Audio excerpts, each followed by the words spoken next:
Huge IQ, great performance at school, but you gave up. Drugs, petty crime. You never had a job. It set you on a certain path, but you needn't stay on it. I've never met a tailor before, but I know you ain't one. Come with me. What do you see? I see a young man with potential. Very nice. We are an independent international intelligence agency operating at the highest level of discretion. 5, 4, 3, 2, 1. Hello and welcome to Movie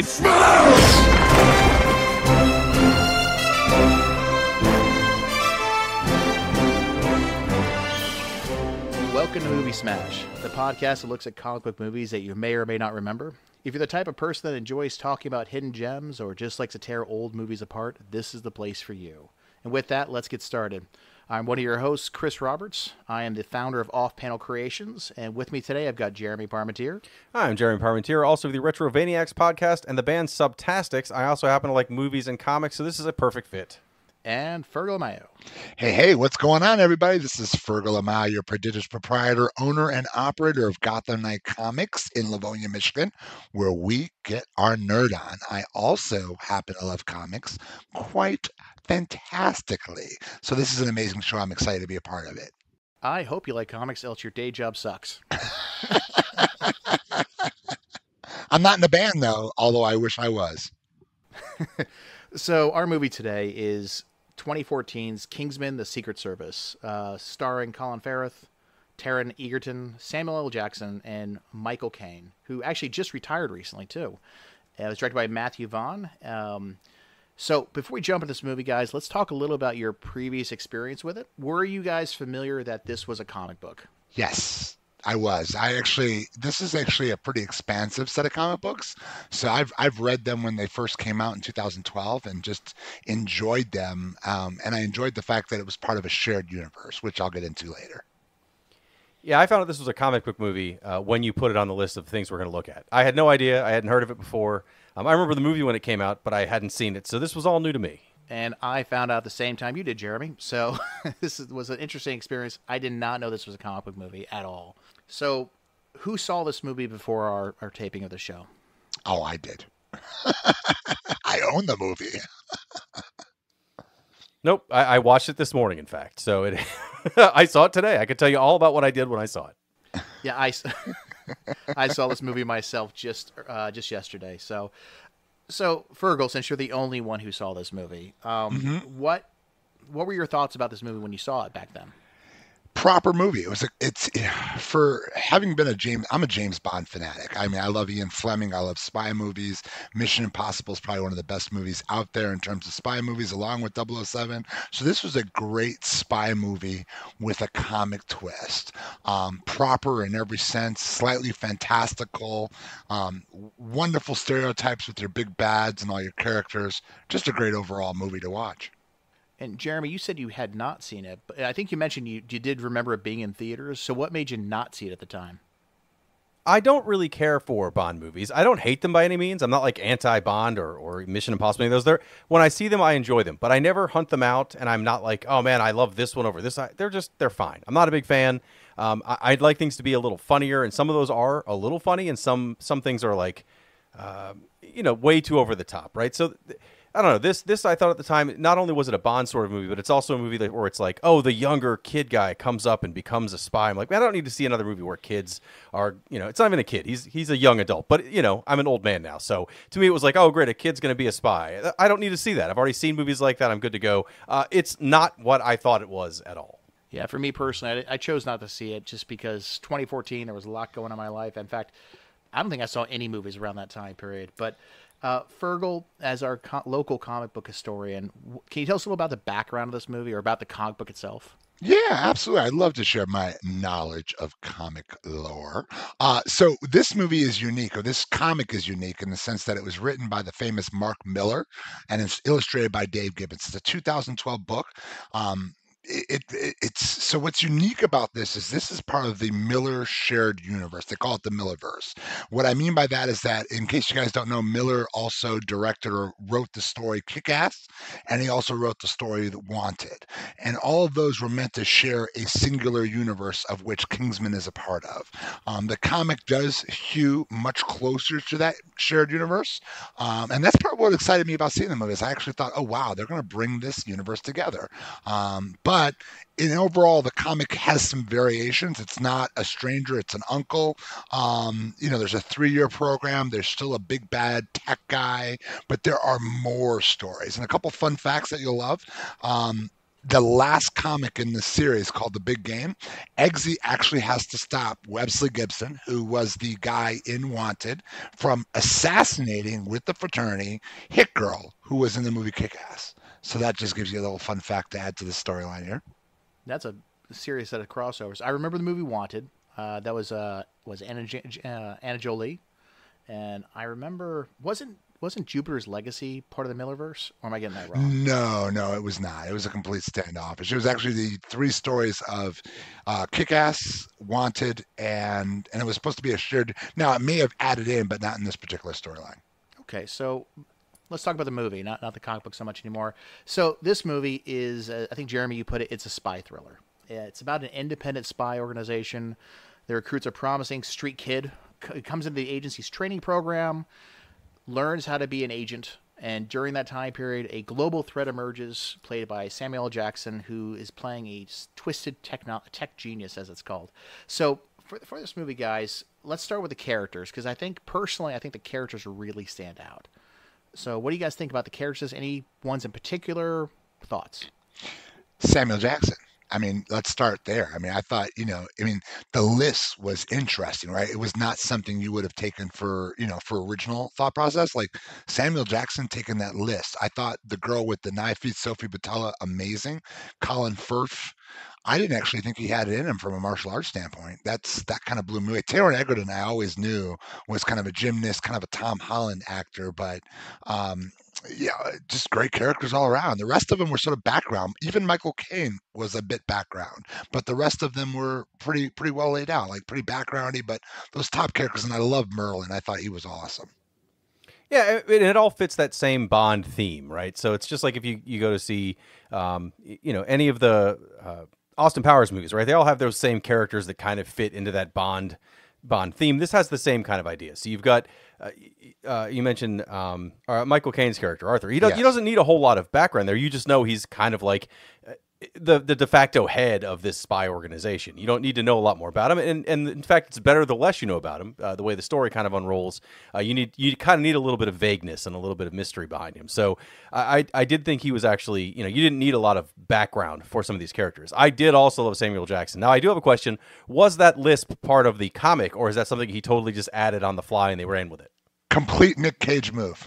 Nick Cage move. So, as always, I've got the trivia for you guys on that one. So, when Samuel L. Jackson did the first shooting, the first scene that he was in, he had a lisp. And it was not on purpose, because Samuel L. Jackson actually has a natural lisp that he worked years to get rid of.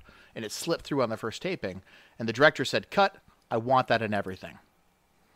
Because all Bond villains have some abnormality to them, right? Either a scar on the face or they look different, but Samuel Jackson accidentally put that lisp in the first scene he taped, and the director wanted it in everything, so he just leaned into his natural lisp.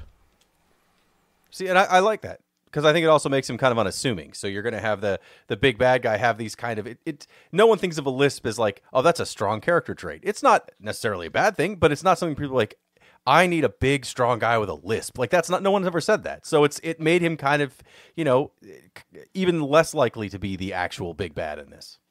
Which made him being the big bad really cool. Again, I'm gonna go back to your point on Arthur. I thought you're kind of right on that, but I'd like to have learned a little bit more about him. But I thought the one character they didn't give us enough of was the first Lancelot, because my gosh, like when he first starts in that Argentinian villa, that was amazing. Like, I would have loved to have learned a little bit more about that guy. And we've hinted at it, but if just so our people who are listening understand, all the characters, all the spies in the organization are named after King Arthur's knights. Lancelot, King Arthur obviously runs the organization. Merlin is their tech guy. So every one of these characters, and what happens when a spy dies, as Fergal, you were alluding to, Lancelot dies, a new one must be recruited to replace him. And even have a sort of a round table, though it's a boardroom table, scene with all of them in there. So Gazelle shows up early on in the movie. I got to say, I was watching the movie, I was enjoying it, and all of a sudden Gazelle shows up, and the scene she's in, I don't want to give it away too much, because if you're going to watch this, it is worth watching. As soon as it ends, with Mark Hamill in the movie, obviously, I was like, this is a different kind of movie. She really set the tone going forward from that point for me. Just love the Agreed. I thought it was Goodell. Was it Gazelle? Gazelle. That's where I missed it. That's with the lisp. The problem is the only person who said it had a lisp the whole time. That's probably true. I got it off IMDb, so I'm hoping they're right. I feel the same, but not quite the same. I didn't dislike this movie before then, but before that point, I was like, yep, it's like an extreme spy action movie like Mission Impossible. I'm good to go. And once she shows up, and I don't think you're ruining anything, because it's pretty, I mean, she has she has like big metallic feet with like blades in them, and it's like, well, this is a cool, neat spin on a character. Like from that point, I was like, okay, this is the kind of movie this is. I'm back in. Like before, I wasn't out, but I was kind of just like, yep, this is a realistic-ish. I mean, not realistic, but a standard, unrealistic spy movie. But instead, I was like, oh no, this is something else completely different. And I kind of expected a little more of that, and I'm kind of glad I was wrong. She was the odd job of this Bond movie, essentially. Well, she was, yeah, as the super villain, as the assassin / henchman. She was also sort of in the same vein as Samuel Jackson, unexpected, not what you would have thought. She played incredibly well role for being. There's always that, the man with the golden gun, Moonraker, the guy who ate the gun, right? The guy with the metal mouth. There's always that bad guy, and who's kind of executing the mastermind's plan. She did well on that. So we've talked a little bit about the sort of the fighting scenes and the effects. So for you guys, obviously this is the most recent movie we've reviewed so far. How do you feel about the effects? I mean, I thought they were good. The violence was over the top, but not ridiculous. I mean, it was a good amount of blood. There were exploding heads. There was a lot of really interesting effects. Now, they were not practical for the most part. A lot of these were CG, but they still looked good. And there was some good camera work around it, so you could really kind of get some detail on it without it just laying there. Now, I'm also probably a little biased since I watch mostly horror movies. If it's not blood just gushing out of them in a cartoonish fashion, I'm like, no, that's enough blood. So it seemed like it was kind of, I don't want to say laid back by any means, but it was. I thought it was a good amount of graphic violence without being over the top. I kind of agree. I also think to focus on just some of the fighting scenes, Matthew Vaughn and just the idea of kind of that, sticking to the Miller universe and kind of following, if you will, from Kick-Ass and from Wanted, all movies that have and portray some uniquely gratuitous violence. This movie also kind of follows that road. But what I thought was really interesting was the fighting and the class to it. I thought that was dope. I'm just going to straight up say that was really cool, really dope, and the way they leaned into that. That's why I was so surprised that Colin Firth, I'm not sure if he actually did those moves, but damn. I think he did. I think what they said, it was like 80% of his own stunts in this movie, and I think you're mainly alluding to the church scene in Kentucky. Well, the church scene, but the church scene was so much going on. It was kind of like. It was fun, but it was like a big bar fight. It was like watching all of what's the movie with Kurt like the Roadhouse. That's exactly what I was thinking. Thank you so much. It was like watching all of Roadhouse crammed into like 10 minutes, right? So that scene was awesome, but that's I think more the earlier scene where he goes to the bar with Eggsy and the gang members come in. Like that was a superb fighting scene. Superb, and that's where I think I actually walk around saying "manners maketh man." That goes out to my son all the time. Of course, I don't fight him to do it, but we'll bring You could. I could. I might be teaching him. I agree. The effects are fantastic. The fight scenes, the fight scene in the church in particular. Yet, you know me, I'm always looking at the commentary for these things. It took them 9 days to film that, just because there was, as you mentioned, there was so much going on in that fight scene. It is almost hard to follow. It's got the shaky cam. It's got the camera following Colin around. Don't forget the soundtrack. Do not forget the soundtrack. That's the third star of this movie is the soundtrack. Yeah, the soundtrack is killer. So we were kind of alluding at the plot of the movie overall. What do you guys think? How'd it flow? Basic bad guy movie. I think that's the thing that makes it a great movie, without having to commit, a couple hours to read. Like, if you didn't read the comic books and you watched this movie, you'd be like, that's a good, just like watching Wanted or Kick-Ass. If you didn't read the book, you were going to enjoy the movie without losing. It's when you read the comic that you're like, oh man, they missed about 90% of it. And that's where you're going to come back and be like, wow, there's a lot more they could have put in there. But from a movie, it's got its over-the-top bad guy, its evil assassin, super cool good guys, mentor cast, and then everybody else, which is sort of supporting in their small couple-minute roles that they had.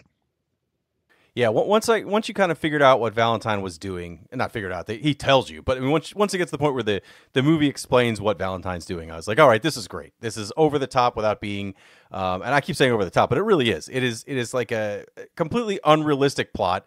They fall into they constantly refer back to like, oh, this is the part where I tell you my plans. And he's like, sure. He's like, no, we're not going to do that. It's not this kind of movie. Like they know what they're doing. It's very tongue in cheek on that whole Bond feel. And I love it. So that I did after I got past the first, the first 10 minutes or so, which wasn't bad, but I was just like, I don't know if I'm going to be able to get through this as a whole. It's just not my kind of movie.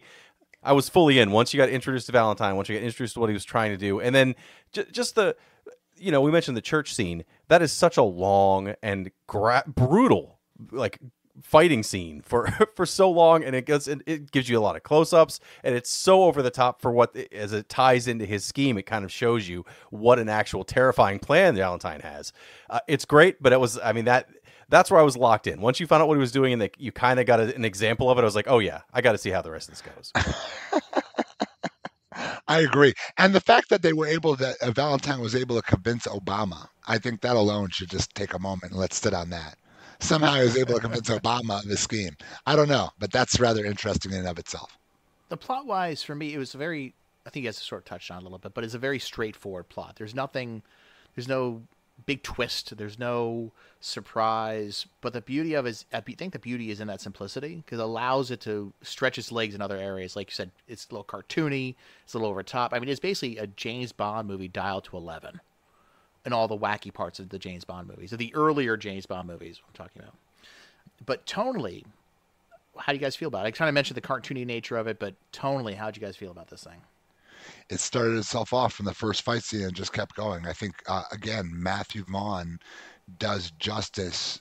And I'm not, I just think in this movie, and for introducing Matt Vaughn as a director and giving him a big vehicle to operate on, he set justice very well on this movie. From the soundtrack, you knew what you were getting, but you didn't know what you were getting. So I think that's a great way to start a movie off. Yeah, I think, again, once you get to that first section where the henchman kind of shows her ability, I was like, okay, this is going to be a spoof, but not overly, Austin Powers-y sort of kind of spoof on this James Bond thing. I'm going to be into it. I'm going to like it. Now here's something, and maybe we want to cut this out. I don't know. I don't think I'm giving away too much, but there's some jokes in this movie that I felt like completely did not match the tone, and I'm not quite sure why they were added in. Mostly, and this is going to make me sound like I'm an old prude, but I'm going to be honest. There are some sexual jokes in here that I was like, this doesn't fit. Why was this in here? I don't care, but it was just like, I don't know. Towards the end, there's some comments with the when he say, I'm not spoiling the movie by saying that he manages to stop the villain, right? That's kind of the point of all these Bond movies, every one of them. But when he saves the princess or whatever, she's like, oh man, if you come in here, I'll give you a kiss or whatever. And he's like, well, I'm gonna go save the world. She's like, well, if you save the world, we can do it in the ass or something. I was like, what the fuck is that? That came out of nowhere. How is that? Well, who decided that fit in this moment? Like, it would be one thing if it was like, I don't know, she's supposed to be and maybe that's the whole point, is she's supposed to be this like prim and proper princess character, but still it was just like, this doesn't fit in. I don't understand where this came from. I didn't know we could say fuck on this thing, but listen, I don't know if we can or not. Chris can blink it right out if he wants to. I will mark this episode explicit. How's that? So it's just add a funny sound effect. It's fine. Wah wah. Yeah. So it's interesting though for me. Like tonally, this movie came out when spy movies were gritty. Like we were going through a phase of gritty movies. In fact, this came out the same year. Yeah, Matt Damon with the Bourne movies, right? Bourne Legacy, Bourne Ultimatum. This is the same year what John Wick came out. Yes. And that's the direction all these movies are going. And even the Daniel Craig James Bond movies, which was the James Bond being the inspiration for this movie, had gone the way of the gritty, gray, as realistic as you can get. Less Pierce Brosnan, more John Wick.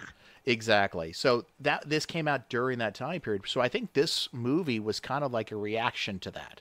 Right, let's go back to The Gentleman Spy, but at the same time, it was very tongue-in-cheek. As I mentioned before, they sort of dialed up the James Bond portions to 11, which I think, Jeremy, goes into why they had that joke in there.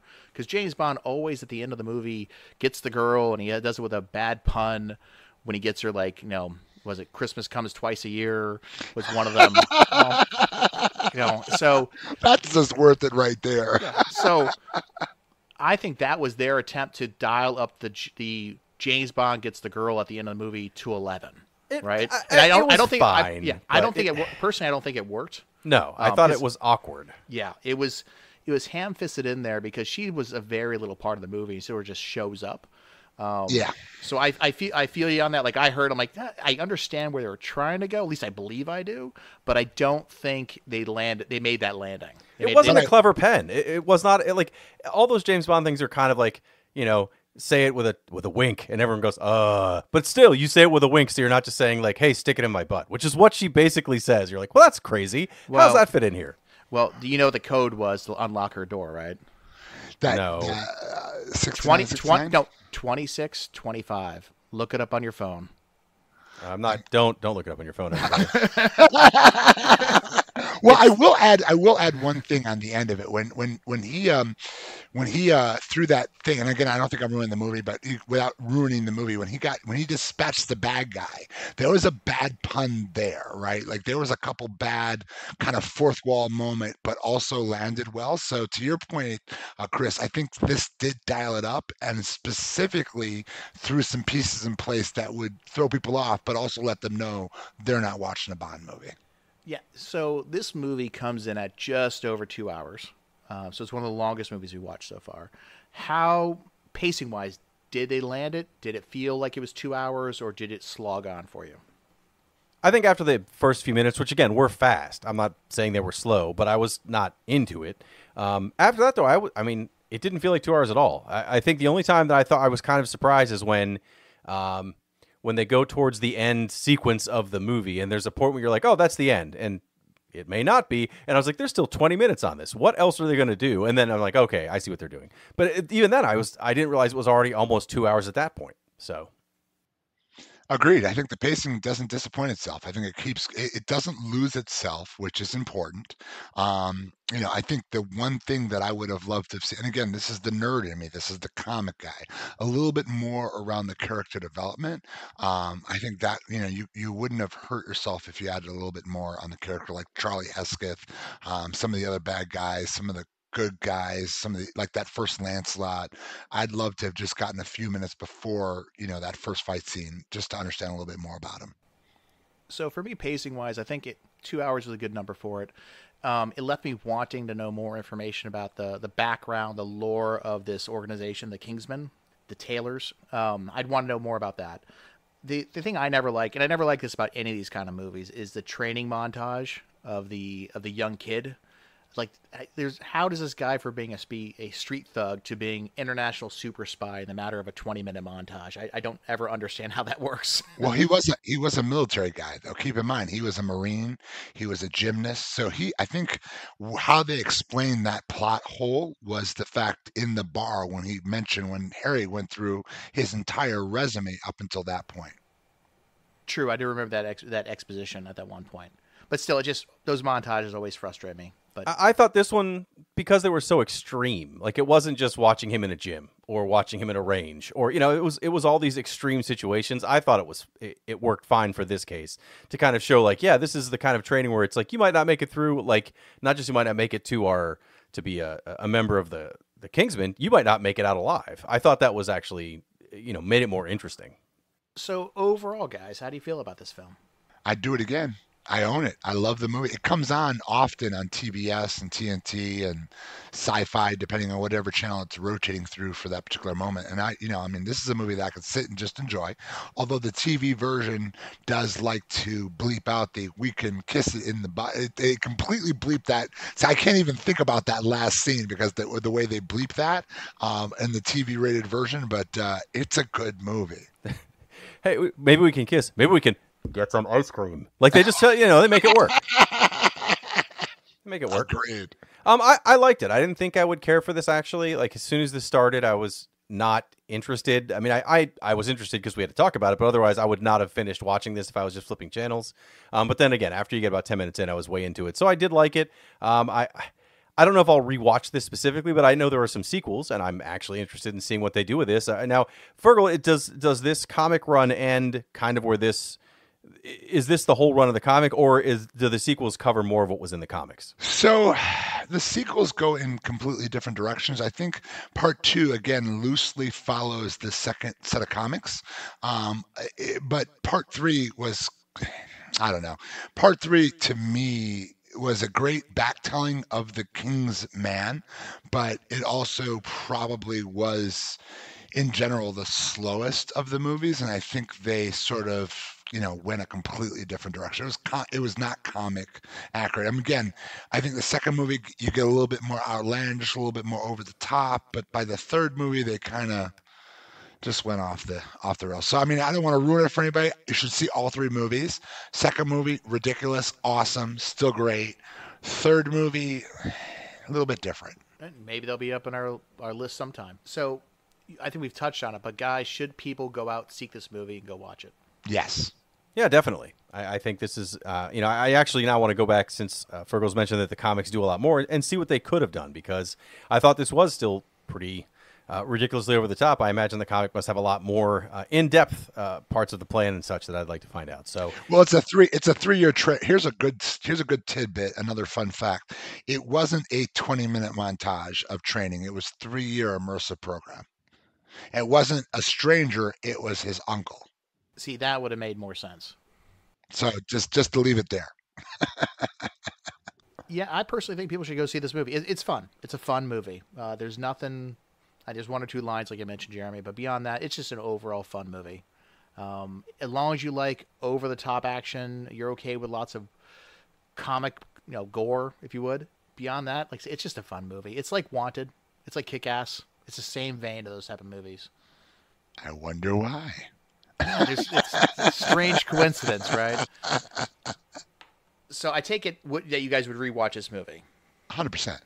Yeah, I wouldn't buy it. I wouldn't be like, oh, I've got to go watch this right now. But if I was flipping around on TV or through HBO Max and saw that it was there, I'd put it on. So normally we talk about a remake, but this is a pretty recent movie. This movie's only 9 years old or so. And the franchise has now had 3 movies. So the question I would have is, without having seen the other 2, I haven't seen them. Jeremy, I don't think you have. Fergal, obviously, you seem to have watched them every day. Does it deserve? Yes, I have. Does it deserve a 4th movie? There's actually one in development. Okay, does it deserve a 5th movie?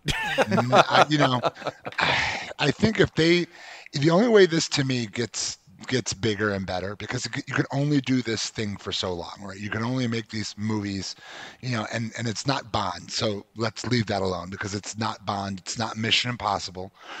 They all have a signature thing they do. So I think this movie becomes amazing if you can bring the other universes back to this movie. If you can bring in Wanted, if you can bring in Kick-Ass, then you have something that nobody else has. So let's get our ratings on this, guys. The patented Fergal thumbs up rating. What would you guys give this one? I would definitely give this a thumbs up. I wouldn't give it as enthusiastic a thumbs up as perhaps TMNT, which I might be in the minority there, but I'll still give this a resounding thumbs up for being exactly what it is. I would give it a 2/3 thumbs up. Again, it was good. By no means would I say it's not worth watching, but it's not as good as some of the other movies we've already covered. That's interesting. Yeah, I'd probably give it about a 3/4 of a thumbs up. Just it's a fun movie. I enjoyed it. I got nothing really bad about it, but repeatability for me, I've seen the jokes, right? Maybe I'll watch it again in 5 or 6 years. If you've noticed, this is not a movie I've watched 3 times in preparation of this. That was Fergal this time, not me. I am guilty, just like the chips. I am guilty. So, guys, we have our first mailbag. We have actually 2 mailbags to go over today. And I'd just like to read those to you guys real fast so you can respond to them, if that's okay. That is fine. I'm glad my mom wrote us 2 letters. That's so awesome. I thought it was your mom-in-law. If your mother wrote these letters, then I've got questions. Okay, the first one comes from someone named Ben. It says, "Hey, gentlemen, great work on your first 2 episodes." They obviously hadn't listened to the third one yet then.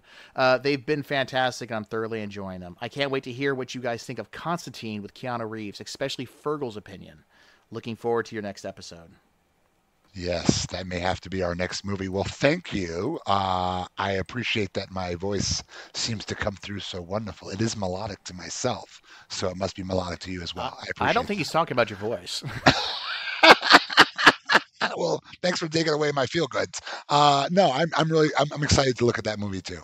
And another one comes from us from a JW. Obviously, people can put any name in the form, so just going with his initials. I appreciate that the 30 Days of Night episode wasn't a pure comic book movie like Elektra.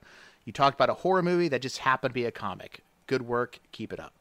All right. See, so we've accomplished our goal of not just talking about Marvel superhero movies. So good for us. Good. Mission accomplished. We can hang it up and retire feeling good. I think we should all give each other a gold star. I'm going to mail you guys a gold star, or I may email you a gold star. And so if anyone else out there has any comments for us or any thoughts about the show, or just, as always, telling us we don't know what the hell we're talking about, if you go to our main page, there is a form at the bottom of it. You don't have to put your real information in. Just put in what you want. And like I said, if you give us a comment, we'll probably read it on the show because Jeremy's mother can only write us to us so many times. So what's everyone working on right now? Getting ready for the wonderful, wonderful holiday that is Black Friday.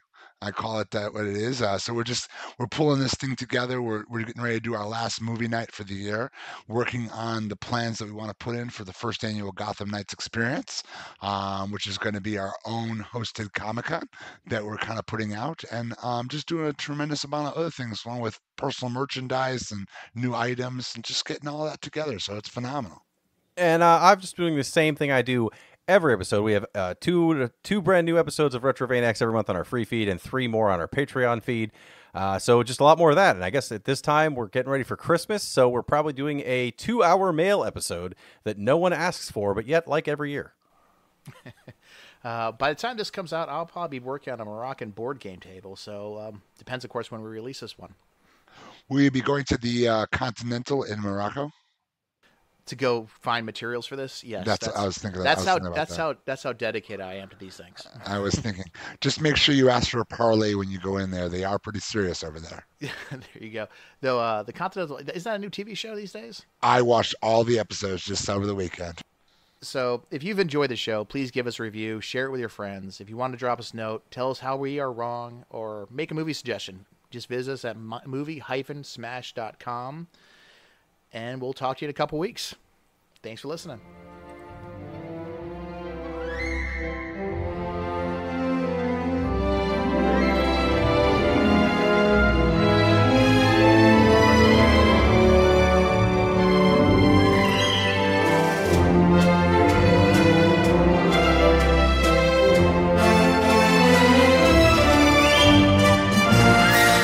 Show, please give us a review and share with your friends. If you want to drop us a note, tell us where we were wrong, or give us a movie suggestion, visit us at movie-smash.com.